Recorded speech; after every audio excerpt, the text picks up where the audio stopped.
The mind control starships of the ancient Greeks and the ancient Hindus, Indians of 6,000 years ago. Let's remember in Homer's Odyssey, we have the reports of the ships of the Argonauts, the Argo, was basically controlled by the minds of those who were inside the ship. They were all kings and princes. One of them was Hercules, and the Argo had told some of those people to tell Hercules to leave the ship because the computer of the ship could not stand reading Hercules' thoughts. They were too bothersome. They were too terrifying for the computer to read. Can you imagine? And gods and goddesses were helping the Argonauts with various special weapons and technology. They were mind-controlled, mind-motion starships. So if we trust ancient texts, then the true history of humanity is much more fascinating than what ordinary scholars and history books say.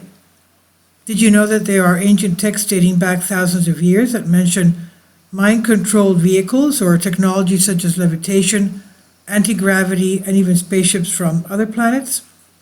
While many people consider ancient Sumeria or ancient Egypt to be two of the most interesting ancient civilizations on Earth, the truth is that there are ancient civilizations that had comparable or superior technology and have contributed to civilizations in various aspects and in various technological ways, such that it boggles our minds. In ancient India, for example, we discover that what may be referred to as the most fascinating ancient text of all time.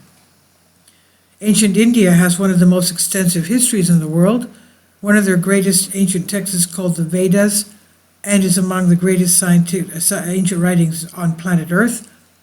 They constitute the oldest layer of Sanskrit literature and the oldest scriptures of Hinduism.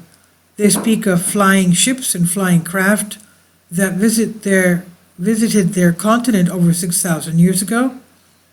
The ancient book of Vaimanika Shastra, or the science of aeronautics, mentions the incredible details of mind-controlled vehicles, thanks to a technology now lost that ancient civilizations had access to.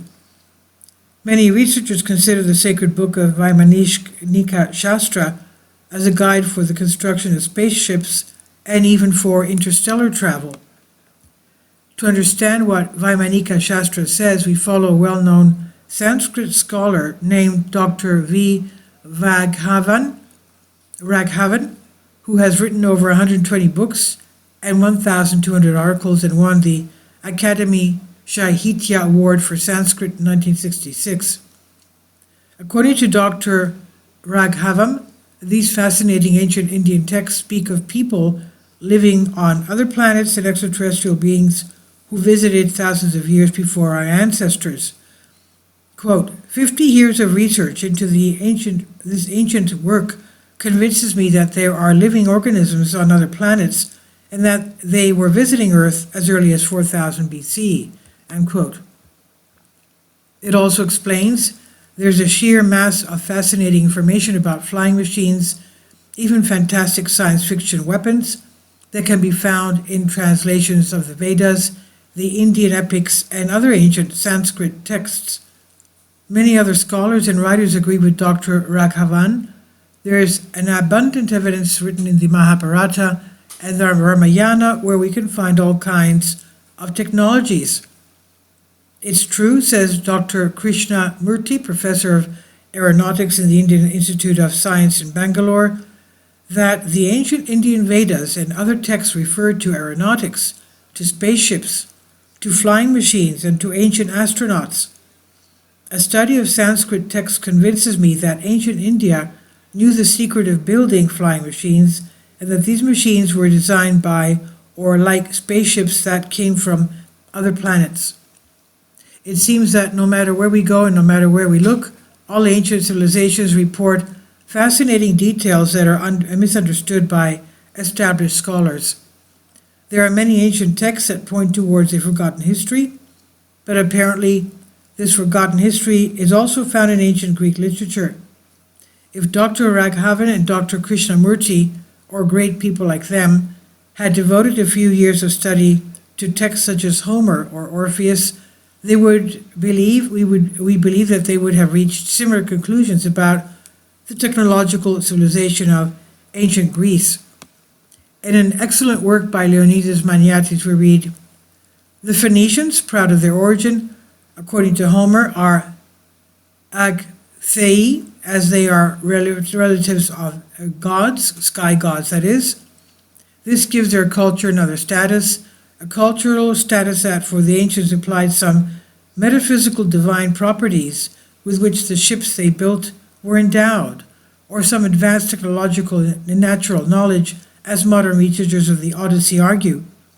And quotes in translation by Argyris Eftaliotis says, "From the Phoenicians, for the Phoenicians do not travel with footmen, nor do their ships have rudders as others do, but only their minds divine the nature of man, and they know all the lands and the thick fields, and they pass at full speed over the whole breadth of the sea, in a storm and hidden in clouds, and they have no fear either of being lost or of even being harmed." Odyssey, Rhapsody 9, stanzas 557 to 563. "Having courage in their swift ships, which tear the seas, with the cooperation of the God of the world, which fly swiftly like birds or like the mind's thought." Odyssey, Rhapsody 8, stanzas 34 and 35. "And he ran so fast that not even a kestrel, the fastest bird, could catch him." Odyssey, Rhapsody 4, stanzas 81 to 88. The above is a very small, minimal sample that proves that in ancient Greek literature, vehicles such as ships have been recorded and described, which had the ability to fly through some unknown technology, but also with the mind controlled, with thought.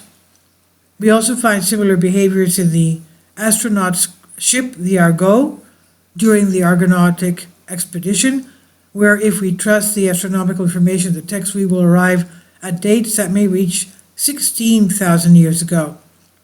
And after examining all the evidence, you ask yourself, is it time to change our history books? Please leave your comments, and thank you for your support. Please support my Patreon account. The daily posts are 5 videos daily, and they are totally different from what I have on my YouTube channel. Thank you so much for your support and that you find all my content so interesting. You'll find the Patreon account details in the description box below.